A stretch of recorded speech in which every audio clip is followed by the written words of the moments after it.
Сиз кайсыл жактан үй алсам деп ойлонгонуңузча 683 кардарыбыздын ачкычын алып бердик. Өзүбүздү сулуу сезип алып, өзүнчө эле айфондун камерасында өзүбүзгө султан кардардын ачкычын тапшырганын баратабыз. Зульфия эже дагы өзүнүн подписчиктерине отчет берип атат. Мынакей. Анан экөөбүз дүкөнгө кирдик. Магазиндейинчи. Перекресткке кирип, тортду алып алып, анан кайрадан кардардын үйүн көздөй жөнөдүк. Кардарыбыз бизди көпкө күтүрүп келип калды дагы анан үйдү жаңынан алгандыктан домофонду билбей, ача албай бир азга турдук. Анан Зульфия эженин жардамы менен ачып, үйгө да кирип бардык. Киргенде анан кызыктын баары башталды. Свет жок. Эмне кылабыз эми деп бир аз ойлондук. Анан айла жок, сөзсүз кардардын ачкычын тапшырыш керек. Бир нече документтерге кол коюлду.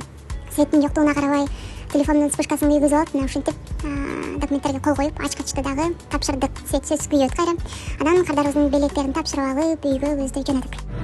Куттуктайбыз, чын жүрөктөн алганыңыз сүттүү, майлуу, берекелүү болсун.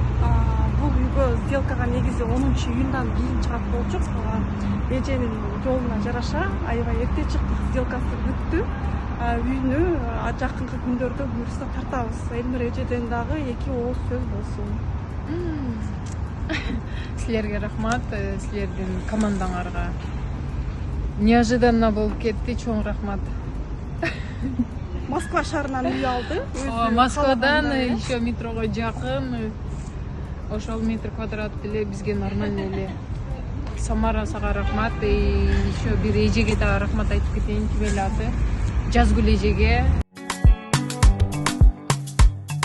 Жазгүл эже немеси менен келдик эле. Рахмат сизге дагы.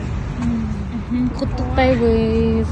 Рахмат. Үйүңүздөрдү ремонт кылганда да келебиз, Кудай буйрса. Ооба, келгиле, ошондо вообще эле отуруп кетесиң.